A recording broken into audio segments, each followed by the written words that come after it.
Let's go. Welcome to the Trusted Leader Show. I'm your host, David Horsager. Join me as I sit down with influential leaders from around the world to discuss why leaders and organizations fail, top tactics for high performance, and how you can become an even more trusted leader.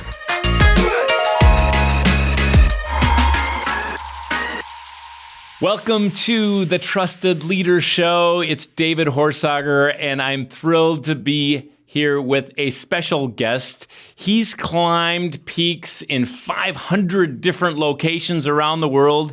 He's been a senior executive at Build-A-Bear when it went from 40 store locations to over 400 locations.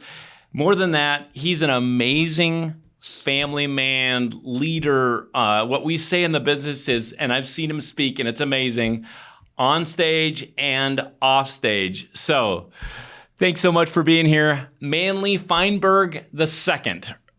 Welcome. What's up, Dave? Thank you. How are you? Oh, man. Thanks for having me on.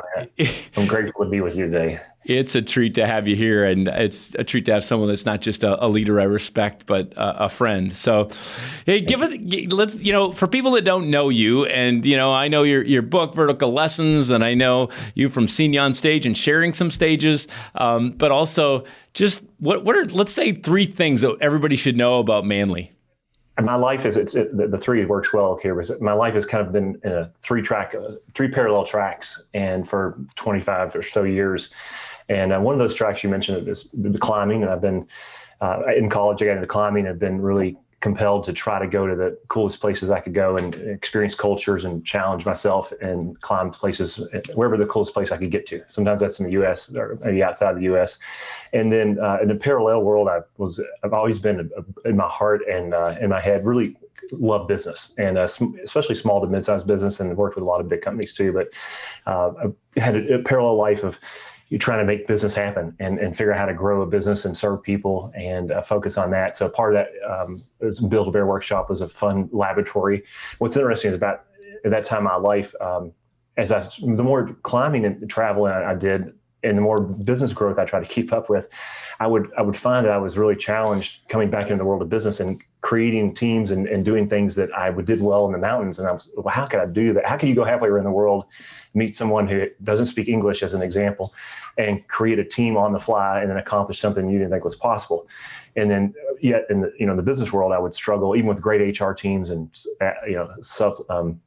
assessments and interviewing and bringing in the best people we could. Sometimes it didn't click, right? You think you've got the right team member, and then so I really try to reverse engineer what worked well. So that has really given me a unique perspective on leadership, I feel like, and the overlap of what's worked in those two worlds. And then simultaneously as well, the third track of that I really want people to know about me is that my family, my immediate family especially, and my extended family, I'm very, very close to my two kids and my wife, and we have a really tight family unit. Our kids are 20 and 18 years old now at Colorado State University.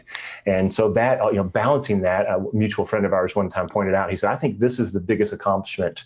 Mark Sharon-Brock and Sue point this out. I think the biggest accomplishment of your life is that your mother, your children is still with you, and your wife's married to you, right? And so they're like, that's not easy to do. You build a speaking business and the travel involved. And that's so that and the kids are in my introduction when I go on stage. It says, Manley likes to sleep on the side of mountains. And what's crazier than that is his wife has been encouraging that for 27 years. And his his two teenagers still kiss him on the cheek in front of their friends, which is true. And so you're like, all right, I don't believe that. But so that's the third piece I'm really proud of as well. So. Well, speaking of stress, in the midst of the pandemic, you and your family moved to kind of your dream area in the world where you've been wanting to move or thinking about moving for a long time. So out to the Colorado Rocky Mountains. What was the biggest learning from moving in this time? That's a good question. I believe ultimately it all starts with having a vision of something you really want, right? And that's the first vertical lesson in the book is it worth it? Decide if it's worth it. And I really had to, I tell you what, if this hadn't been something, this started in 2019, by the way, the actual moving and components of it. If I hadn't really, really, really deeply desired it and it hadn't been a dream for 25 years to live in the mountains full time, I don't think I ever would have been able to push through. So having something I really, really knew that would benefit us and we all believed in, and the kids too. For us, we didn't want to just have our kids and ship them off and never see them again. I know a lot of people, that's where they're at when they get to that point, but we have not found ourselves there. Matter of fact, I'm it's hard for them. I'm empty nesting now, so it's really hard on me at least. So, and my wife. So believing in knowing what we were after, right? And believing that we could do it, and then just reeling back into like day to day, what do I have to do? What's day to day focus? What's the current climb, we call it? What's that most important momentum initiative, and keeping focused on that from operational standpoint. So yeah, knowing we wanted it, what we wanted, and just focus, and then zooming back out in a very tactical way, just day to day. Yeah. Well, I know it was challenging. We won't get into that even more, but you're glad you're there, and it's worked out, and that's awesome. So let's jump back for a second, because talking about these 500 peaks, and I want to get into business stuff too. But let's go to somewhere like, let's say you show up in Nepal like you have, and you got to build a team, and they don't speak English, these Sherpas or whoever all you're working with. How, just a glimpse on how do you build a high trust team, or a team? I mean, you got to trust them with your life. You're going up the mountain, whatever. How do you build trust in that? And I know other continents too, but that's an interesting one. How do you build trust and build this team? Yes, it's really, it is. And I knew we would have a lot of synergy here in our conversations, right? Because it's pretty obvious when you see somebody hanging on the side of a 2,000-foot wall with a rope, and somebody has their hand, the rope's in the person's hands, literally holding your life in their hands. So the trust that's really what it's all about. One thing I was thinking through this a lot, there's kind of some early obstacles you have to overcome, I believe, and then you can go deeper. But on the, fundamentally, especially in the climbing world, we need to know that and believe the other person's competent, and that we can trust that they got the core skills, right? Just from a basic functional level. Can you stop the fall? Do you know how to stop a fall? Do you know how to build an anchor system on the wall that will protect us and guarantee that we're not going to fall off the wall, or that we'll stay attached if we do slip? So confidence is a big piece of it. And then a lot of times when I've met people on an expedition, you don't have the time to really get to know them at a deep personal level. But we usually go out in a more limited, make a limited commitment on a smaller objective to try to build trust and see how each person climbs and what their techniques are, confirm our confidence and their competence. Being super transparent is a really key piece too, right? So if there are health issues or there are competency issues or weaknesses or strengths, the team is, you've got to be, you can't, it's not a place you can BS at all, right? So you need to, people, you have to, and it's sometimes can be very, very personal, right? So like personal health issues, or like you're going to the bathroom hanging on the side of a wall, right, shoulder to shoulder with people, is pretty intense. Yeah, and it's sort of an extreme trust test in that way. So those are a few things. I don't know if that's where you were. Well, I think it's interesting.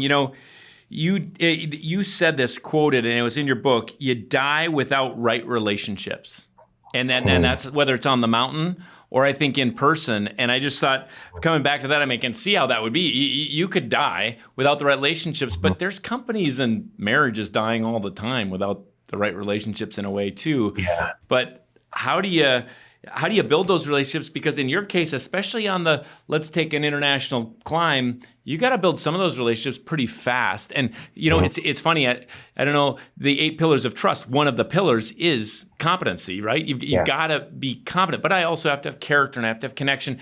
And you can't have the deepest connection with everybody you work with or this kind of thing. But how do you even build that? Before you're hanging on the side of the mountain with a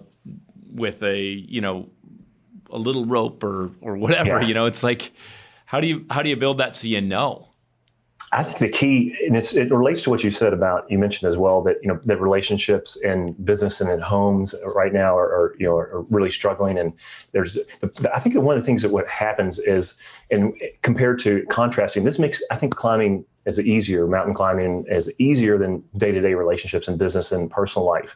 And because of this, in the climbing environment, the risk is completely amplified, and you're very acutely aware of that.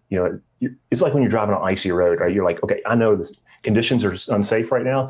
I have to be more careful, and you're more focused, hopefully, and touch your phone less. And so in the climbing world, it demands a level of presence and focus and awareness that is not necessarily demanded upon us day to day.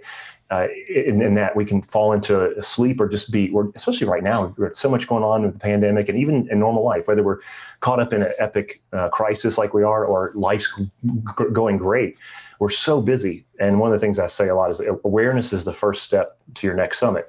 So I think the biggest part for me is what I encourage people to do is to become more aware and you've got to build in reflection time and create an environment, whether it's a walk or a spiritual place or an outdoor place or your living room, whatever that spot is in your life where you can create some space to think and listen and hear and then think through those relationships as an example and have a sense of how they are, right? That's a really key part. And then there's some tactical pieces we could talk about too that apply directly to life and business and evaluating the relationship. But it's more, this is a piece that it's tough because it's kind of a nebulous thing too, but I think it's maybe the most important piece is just the driving that awareness. What is something you're aware, like you said, like we could go to tactical. What is something that would help me tactically build relationship quicker? If I'm putting whether I'm working on a team on a big project that has to is due tomorrow for a client, or something different. Do you got any specific tactics? Yeah. So there's one thing, and so we call this one core piece of the relationship on the climb is called the belay, belay, right? And the belay is the mechanism by which the rope and the climbers are protected. That is, so when you fall, we expect that you're going to fall. That's another thing that kind of shocks people. They go, you fall? Like, yeah, we expect to fall, not to fail. The die would be to fail, right? So in my world, it's like I expect to fall, so I build systems in place that will allow give me capacity to fall and be protected and safe. But that all depends on the person literally holding your life in their hands with the rope. So there are 4 things you have to do well to be a great belay, to build those great relationships. And the first one is just to really encourage and to be present, which is a battle in itself, right? To be present. I got to stop you right here. So my my cousin is climbing a wall at a camp that he's the director of. And he's done all the safety training and everything. And the person on belay just looked away for a second. He only fell 10 feet and he broke his back. Oh, that is didn't die. Thankfully, it wasn't a mountain. But that moment of just not being present for just a moment, it only takes that, right? When they weren't, they were there to belay and broken back. Anyway, so that's a reminder of that being present. Yeah. All right. What's number 2? So being present and encouraging is part of that too, right? Letting people know you believe in them. And that's one thing I've been encouraging people to do during this whole thing is just pick a person every day and let them know, hey man, I know you got this. I believe in you. I don't know exactly how we're getting through this, but I know you're part of me making it through this. So the next piece is making sure that you don't have too much slack out. So literally when the person's climbing, the person feeds your rope, right? And you can feed out too much rope if you're not paying attention and have a big loop of slack running down. And then when the person falls, if there's too much rope out, they fall too far, right? So this is the equivalent of this in the world of life and business is, putting off conversations that are uncomfortable as an example. So one of the lenses through which I ask people to look at in a tactical way as far as relationships is where do I have too much slack out in my life? Relationship-wise, right? So whether it's a brother, friend, colleague, direct report, someone you work with, who you haven't connected with on a regular basis, or you're overdue, right? You're just letting that relationship's withering a bit. The opposite of that is just as difficult, can be just as problematic as making sure that the rope's not too tight. Right? Because you also, when you're on belay for someone, if you don't feed enough rope and you literally can hold them back so the person can't move. Right. So we call this micromanaging in business. Right. And that is it's been very powerful when I've worked with leaders to have them sit back for a second and just listen to those 2 questions. Answers come to you. Who do I have on too much slack out right now? And then where might I be holding the rope too tight for people?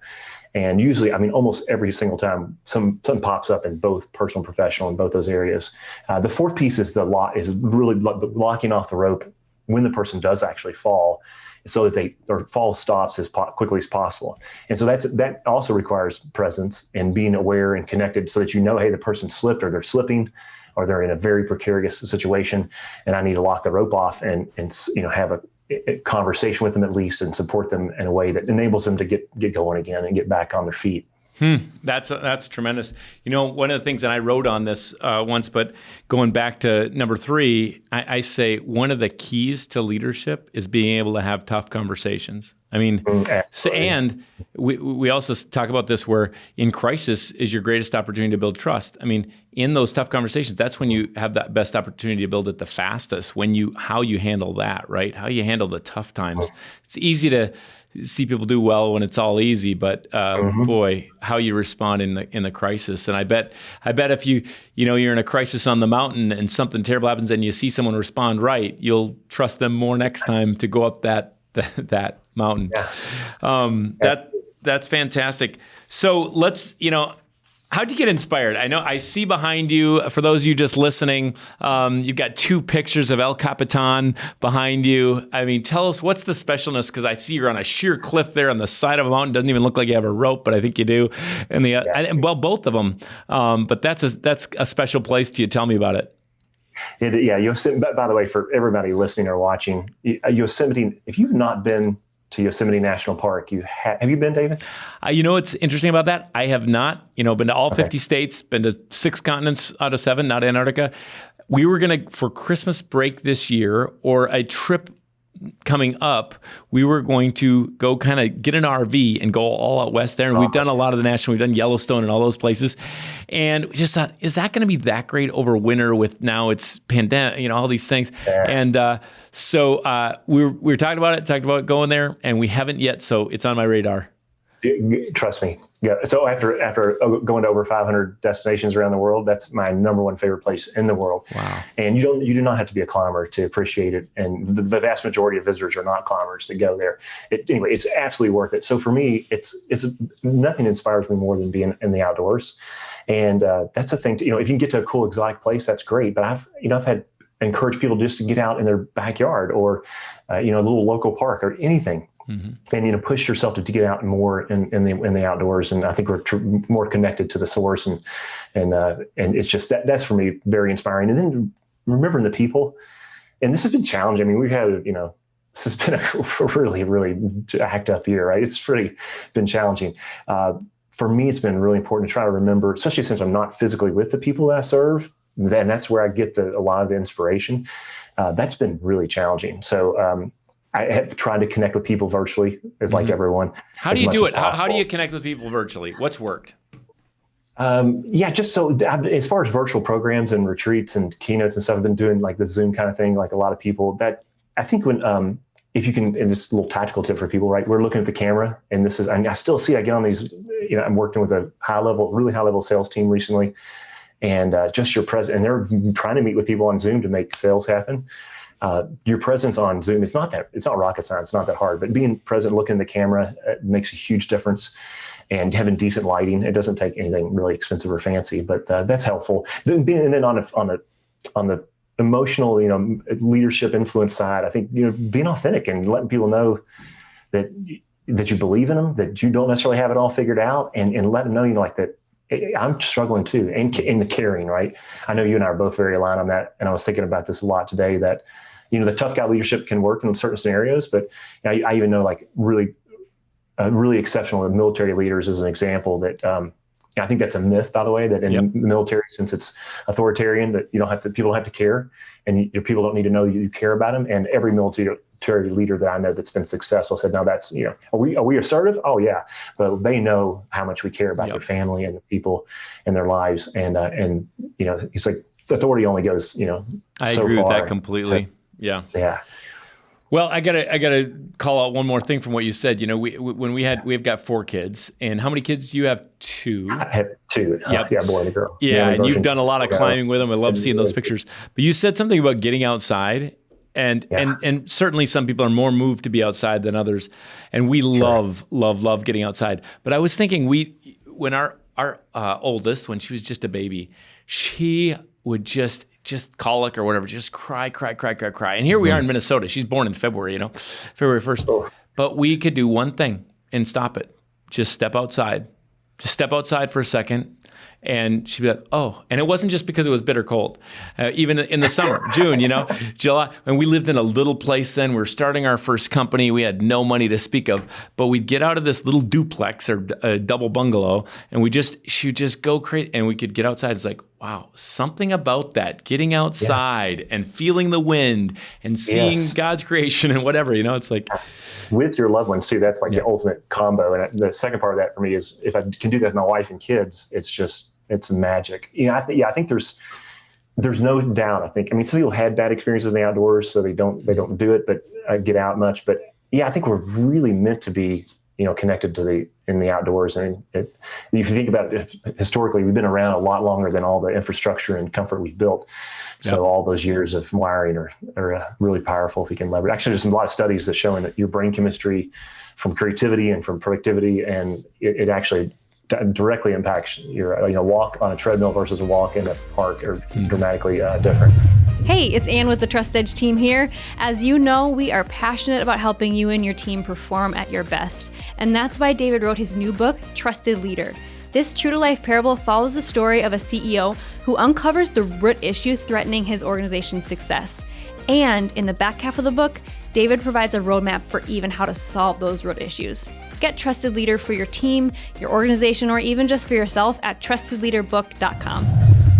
Tell me this, your executive years, and you've had leadership a lot of different places, and you have your own company now and all that, but Build-A-Bear, that's a fascinating place. You were there in the growth stages from, 40 to 400 plus stores. What were some things that you learned from that experience that we might take away as we grow companies? That's a great question. What I learned most from Build-A-Bear, and it's really the secret of Build-A-Bear, right? Everybody wants to know, what's the secret? How did you take a teddy bear, not me? It was a team, right? And I'm not the founder, by the way. People sometimes get that mixed up, give me more credit than that business do. But what we were selling as an experience, it's not about the bear. That's the object, but you can buy a teddy bear anywhere. And this is, by the way, the founder, Maxine Clark's a good friend of mine. She heard this over and over when she went to investors initially. People were like, well, you can get a teddy bear anywhere. And it's about the experience. And so I think, customer experience is nothing new, and most people know what that means. The difference is that we were relentless about everything we did. The customer experience informed every single decision in the company. I mean obsessively from start to finish. It's like for you, like the organizations you're involved with and you influence that are ideal and know what trust really is about. It's not uncompromising. Like, this is how we operate, right?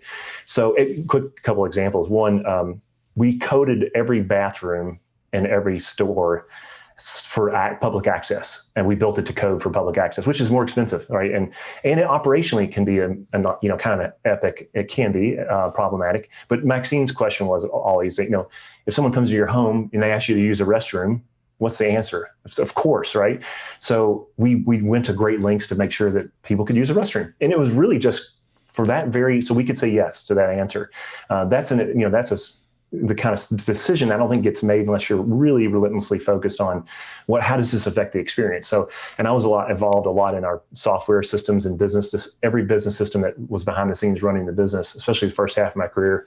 All those decisions, there's a lot of, do we make this decision that makes us most profitable on the short front end versus how does this affect the process of as a point of sale, as an example, when people are coming through the register, their decisions, you have efficiency versus customer experience. And anyway, we always came back to that.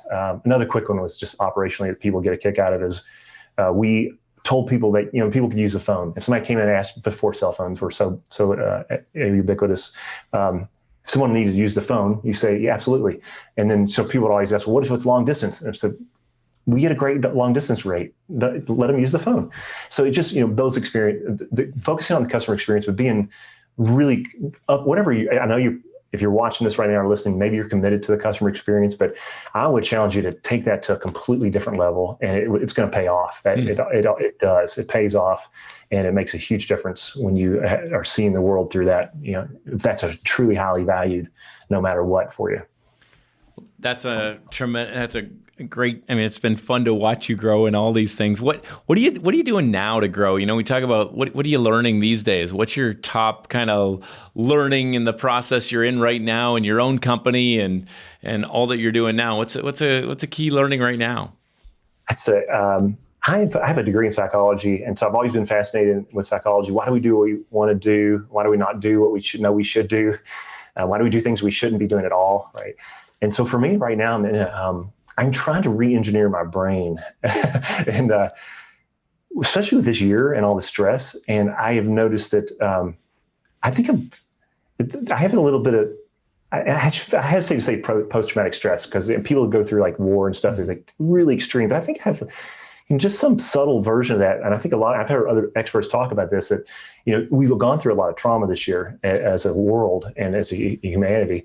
And so for me, there's just little clues, things that my system I got so, especially with all the move and personal stuff going on, my capacity to handle stressful events was lowered, right? Or my stress was so high. We all have those days, right? You're driving home, you're like, one little thing sets you off that normally wouldn't set you off. So I'm trying to get that water level back down. And part of that is being awareness that we talked about earlier, right? And becoming aware of the thought patterns presenting in the looping, whether it's dreadful or you're not feeling good or you're being pessimistic, and being aware of those thought patterns and just dropping them, which meditation helps me with a lot, by the way. So we can talk some about that, but yeah, that's growth wise. I'm trying to work on how the emotional response and the cocktail of endorphins and hormones that we drop in the bloodstream when we're presented with a stimulus. It's basic science, but changing it is, changing humans is not easy. Well, to that point, you said something in the book, and the book, by the way, is Vertical Lessons, and you can go to verticallessons.com to see a whole lot more about Manley, or watch him speak or anything else.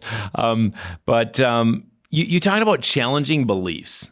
Like, I'm thinking, and you talked, a lot of people, when they go climbing with you, you've taken executive teams climbing when there wasn't a pandemic, and that's part of what you do.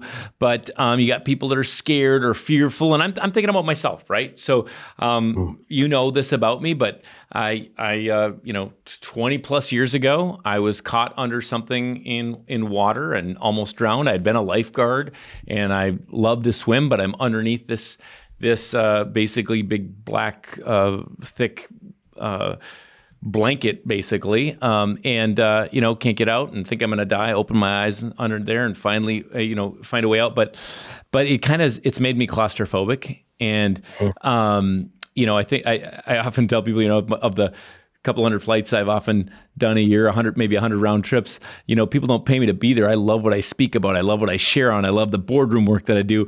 But getting on that plane, especially if I'm not on the outside aisle and everybody stands up and I feel like I can't move, like I can feel that.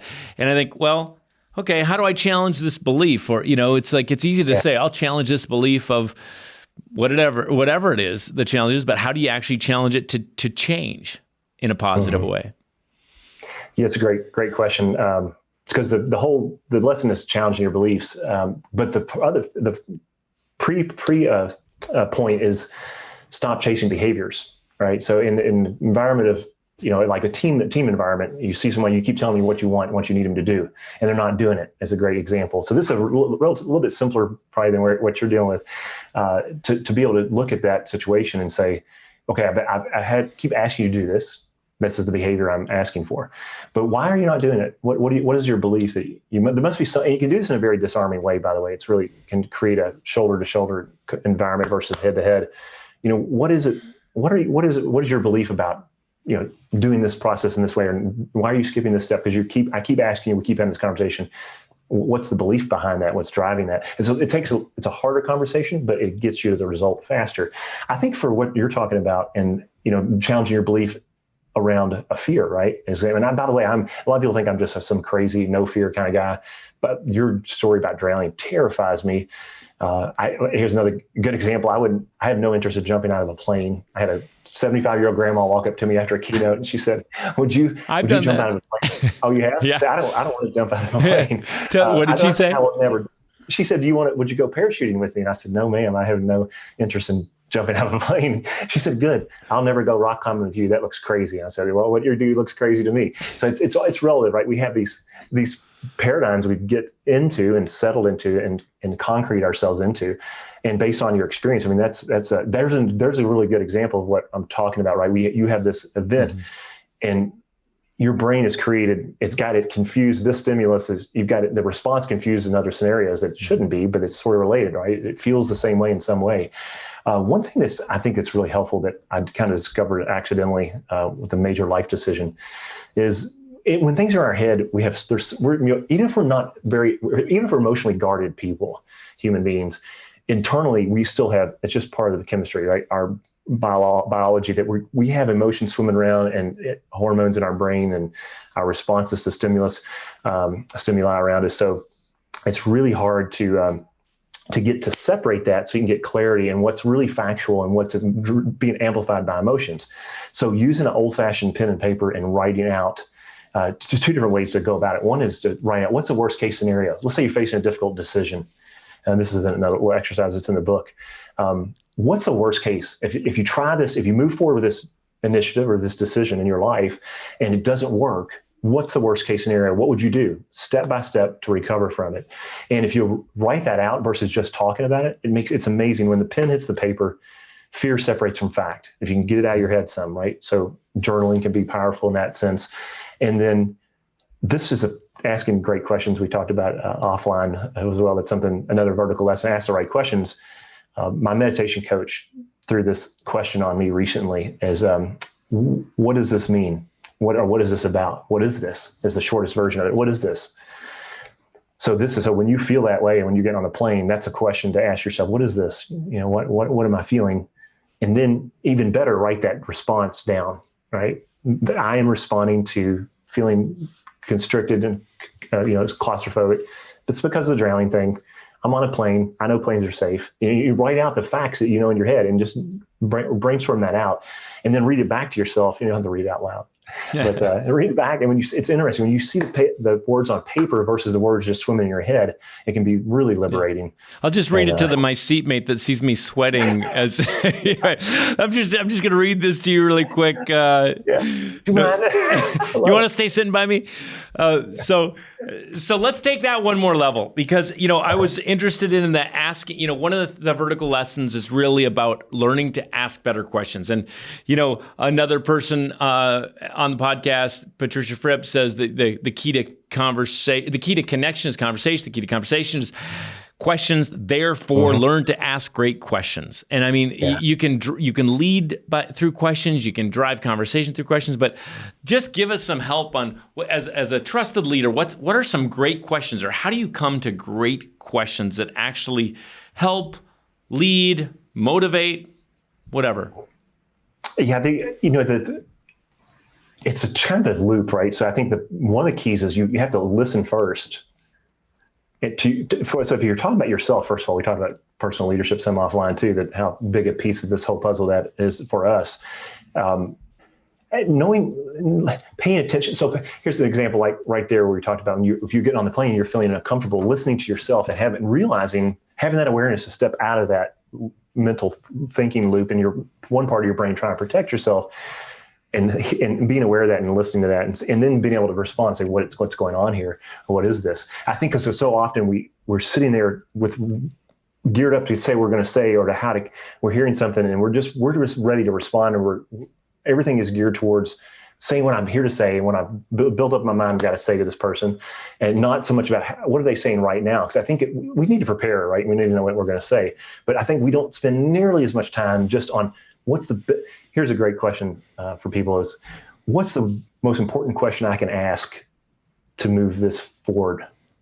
Or and even just a simpler version, what's the most important question I can ask right now that I need to ask?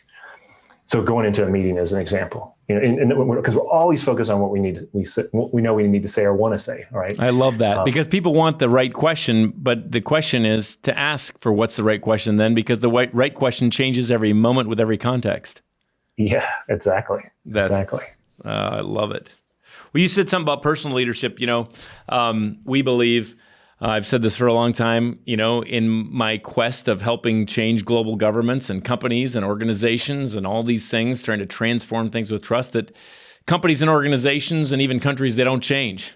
Only individuals change. But when an individual changes, then a team, a family, a marriage, even a company or a country can change. And you see that in history. But what's something you do to lead yourself? Like, if you're going to change others, you're working on yourself. What's something you're doing right now? So for me, it's kind of fundamentals. I'm trying to stay, which surprises a lot of people. I'm not an athlete, and even though I've done athletic things, I'm not inherently motivated to run, as an example, or work out every day. And for some people that are really naturally driven, for me, it's always been a battle, which most Americans and most people around the world, I think, share that same internal battle. So for me, it's just fundamentals like that, trying to make sure I'm still eating pretty well, but trying to be more active, which I have been since I've been in the mountains full time. And then on the mental side, spiritual side, and also ties into emotions, is I've been meditating. I wonder how many days in a row now. It's I can look. So I've meditated for at least 5 minutes. Usually I try to do 10 to 20, but it's not always 20 minutes. 873 days in a row. Now, if you really knew me, and which you know me really pretty well, I'm not a very consistent. I'm sort of bounce around and do different things. I'm not a person who's rigid and of a lot of routine. And like our friend Mark LeBlanc, as it pops up in my mind, is someone who's really disciplined and does the same routine every day. He's very good about that. For me, I'm the opposite. So that's a real struggle. But meditation for me has made a huge, huge difference in that whole awareness piece, and just being aware of the thought and the ego, trying to protect ourselves and going through all the scenarios of, fear and otherwise, and worry about. Yeah. Meditation means a lot of things for different people. What's that mean to you? Yeah, for me, and I just heard this explanation the other day, or definition, I guess you would say. It's your relationship with your thoughts is what meditation is really about, right? Is developing that relationship with your thoughts. And that, first of all, just being aware of your thoughts, some people have no separation or realization of that at all. But most people, if you ask them, say, have you ever had a situation where you just realize, hey man, I'm overthinking this, or I'm freaking out a little bit, I need to, so when you have that awareness and you realize that, who's having that awareness, right? That it's like this roommate in your head is talking and being, and you have a sense of that's not, so that having that clarity on who your true self is, and from this kind of deep from a spiritual, physiological standpoint, but your consciousness can be aware of your thinking mind, right? So just developing that awareness and being able to drop those thoughts, especially if they're not helpful, right? That you have this one part of your brain is in charge of running the program. It's like your computer, right? Left brain, got to get, and it's very good. We need it for a lot of things all day long, but it also does a lot of things that aren't very helpful. And number one of which is worrying and ruminating thoughts over and over. And I think, that's been, everybody, I think, not every single person, but most people I've talked to this year have been challenged with that stress of that and worry, and it's natural. That's what that part of our brain's supposed to do. It's supposed to keep us alive. So meditation for me is about developing my ability to not let that influence me in a negative way, and to be centered. And then that yields focus and more clarity and peace, and puts me in a position to be a more loving person as well. And does that come from is that just start with a blank slate, or is there a faith beyond yourself or spiritual component, or is it just start with my thoughts and, this is totally out of curiosity. Yeah. So for me, there is a spiritual component, but it doesn't have to be. I know atheists too meditate, and especially that's one reason I like that definition. It's about your relationship with your thoughts, and whether you come from a spiritual standpoint or not, it is. For me, I have a kind of interesting religious background, but half my family's Jewish, and I was raised in a Catholic home growing up, and I studied Eastern religion, and my meditation teacher is kind of like a spiritual director as well for me, and he's extremely well versed. And he pulls from all different religions, and so for me, it really all comes down to love wins, and love everyone, no exception, which is Jesus's primary leading principle, right? And so that when I'm get confused or unclear, that talking about your question about motivation, that drives me to come back to what is this about? It's really about me serving and trying to serve. And the more we suffer, the suffering is almost always focused on our own focused on ourselves versus others. So that's a really key piece of it as well, is trying to get take care of others and focus on others. And there's not as much room for suffering because we're focused on I love your thing too about your wife and your big speech, that moment when your wife said, let them know you love them or love them, love the audience. Right. And I 100%, that's my whole operate when I'm in my right. Yeah. When I'm operating my best, that's where I'm coming from. And I try to make sure I think that's the same for leadership, right? You don't have to be on a stage. Well, I haven't shared that story much, but that was when I was, introduced and receiving a award, and basically, one thing my wife has said to me for years, backstage when she was traveling with me or from afar, if she's texting me, and she just said, "Don't worry about the research. Don't think about all these things. You're worried about all these things, David. Just love them. They can tell when you love them." Mm-hmm. And that's the same whether it's 1-on-1 or 1-on-1,000. The audience can tell if that speaker, entertainer, motivator is all about themselves, or if they're actually about them, the audience, if they care about the audience. And that's work. But yeah. So I want to back up one second to one thing you said about food, because I'm interested in health and keeping healthy. It's not easy. A decade ago almost, I lost 52 pounds in 5 months. I've been able to keep about 40 of that off by changing habits, but it's work every day to stay fit and healthy and all that. But you said something about eating right.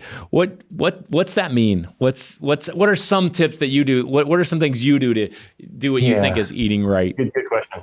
So that's, by the way, I have a brother who was a professional quarterback. And so I kind of grew up around high performing athletes. And so, examining for me and even whether that's a speaker or leader, part of our conversation, if we're going to be the best human we can be, and serve, we need to live long and have a healthy life, have energy, right? And so I take it serious as part of that whole question of what all can we do to optimize our life. So that's part of the why for me. One thing I drink a lot of green juice, and I've done juicers. I've got a juicer, I've got a Blendtec, all these different, I've done all. They're very time consuming is the problem with a lot of that, and the convenience issue, right? It's the number one issue Americans have with it. So here's a tip, easy tactical tip for people. There's a great juice I like called Suja is the one that makes it Suja. And there's these big 46 ounce jugs of it. You can get at most big grocery stores, Whole Foods, even mainstream groceries. One is focused on grapefruit as one of the primary ingredients. If you don't like grapefruit and you don't like greens, it's a pretty strong flavor. I've grown to love it though. It's kind of quenching. It's got celery and cucumber and stuff in it. There's another one that's it's a little bit harder to find, but same brand, Suja. I think it's called a Mighty Dozen. And apple juice is the primary base ingredient in that. So it's naturally more sweet. It's got this nice little zing to it. It has a little ginger in it, and it's green. So those are both actually cheaper than we figured out. It's cheaper than me buying organic produce, not to mention the time it takes to grind it all up. So I drink a ton of green juice consistently. I track that on a habit app, by the way, that's how I knew how many days I've meditated in a row. So I track my green juice. I have 12 really basic habits that I track, and one of which is the green juice. Give us a couple more of those habits just for the fun of it, real quick. Yeah, good question. So they're you say you're not disciplined, but I know better.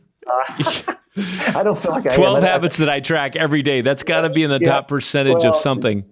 The percentage that I execute, most of them is not very high. So I got to transparent to a fault. So I can run through them real quick, actually. So the current climb, what's your most important initiative that you're working on in your life? Did I move that forward? Did I make one move towards that? It's strategic and tactical focus. Some kind of workout. Just 5 minutes is the goal, by the way.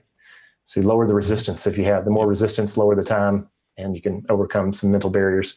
Sauna, cold plunge, breath work, which I haven't been doing much lately, but I have a sauna and a cold plunge that I do for some mental and physical work there and breathing work. A 3D moment with my loved ones every day, so especially the kids away. So that means having a phone call or even just a quick video message or something that's not just a text message.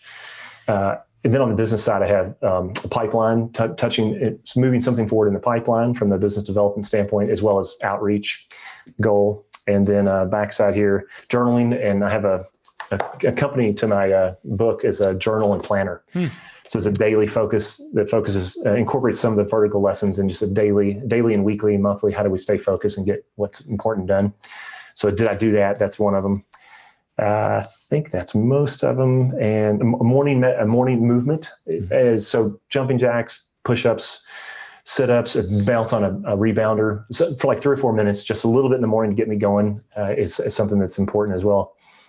And in the evening, I try to do a little bit of yoga. I don't do that very often. I meditate in the evening, but that one I've hardly ever hit. That's one of my, and journal in the evening is one. Those are two of my weakest as far as execution wise. So journaling in the evening is and really as important as in the morning, even though I don't do it very consistently. So when you look at those 12, do you look at them morning and night to see where you are, or do you just do them every morning you look at them, or every night you look at them? That's a good question. I sort of check in. Maybe that's where I need to be more consistent. I don't really, in the morning they're clean, it resets them. So in the evening, I usually look and see, where am I in the evening time and which ones can I still get done and maybe have it. When you get the app I like to use, by the way, is called Streaks. Oh, and it really focuses on the streak, right? So that's the thing about like the meditation, when I do not want to break that streak. There's something we know in psychology that humans are very motivated about not breaking a streak. So it focuses and it's built around that, psychological principle. Really helpful. So I love to test different apps. Yeah, check that one out. Lots of good stuff here. Wow, we could talk all day. Yeah, all right, definitely. Manley, I'd love to ask you lots more, but we're going to jump into the lightning round as we wind down for our time together. And here we go. You ready? Mm-hmm. Got a good sip of that ginger snappy suju juice. There you go. All right. What's a current favorite book or resource that stood out to you lately? The Untethered Soul. Our friend Jason Hewlett recommended this book years ago to me, and it's been a game changer. Talking about the relationship with the voices in your mind and your head there. It's an incredibly powerful book. That's my favorite lately. And just a reminder, this will all be in the snow notes as well as the show notes. We're coming from Minnesota today. So the show notes on the site at trustedleadershow.com, and you'll see Manley's website and vertical lesson site, and where you can get the book and where you can get his journal and where you can see videos of him and some of his other stories that he can get to. Watch him play guitar. By the way, we didn't talk about that much. Amazing on the electric guitar. So anyway, all that will be at www.trustedleadershow.com. What's something you can't live without? My family. Yeah. What motivates you? Staying focused on serving people. And like I was talking about earlier, if I'm caught up too much in my own suffering, then I get lost from that. Yep. And so that's important. Good.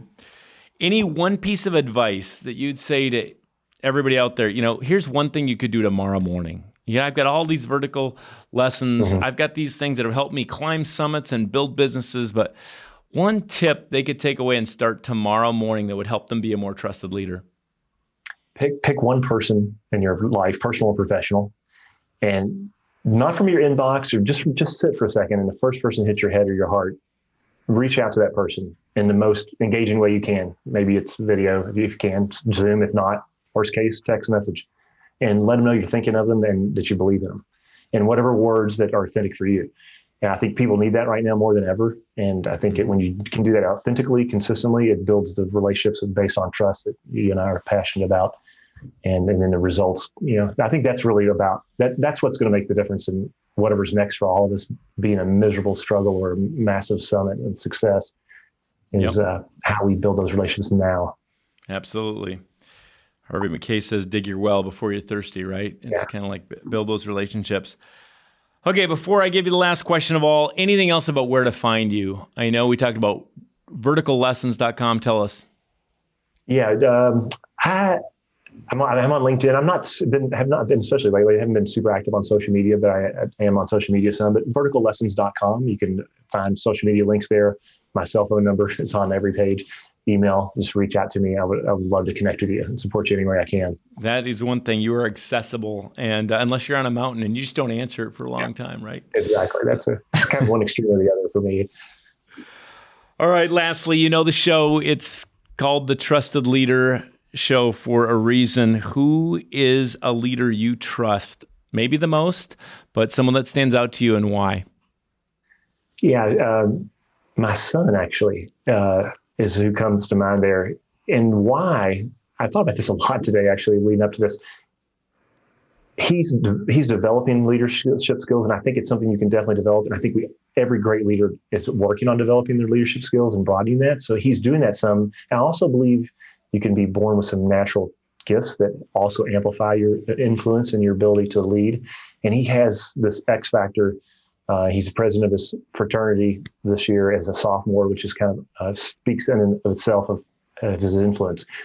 So it's about, I think his heart. I think people know how much he cares, and he's stabilizing, and he has this steady presence. That's I think you may have met my son at our conference. He just has this presence about him that's really calming and confident. I think you feel safe when you're with him, and for that to line up, I think the person, you have to know that they're, even if you're not consciously aware of it, at some level you're aware that they're trustworthy and they have integrity and they care. And I'm kind of in awe of him and where he is in his life and everything going on and how he's operating. And he's the one you call version 3, right? Yeah, version 3.0, exactly. Manley the third is his official name. So, love it. Yeah, that's the leader I'm most watching right now and paying attention to. Good. I love it. Manley, thank you so much for being on the show today. Thanks for all the tips and takeaways. More than that, thanks for being my friend. You can find everything you'd like about Manley at the show notes, trustedleadershow.com. Thanks for listening, and we'll see you next time.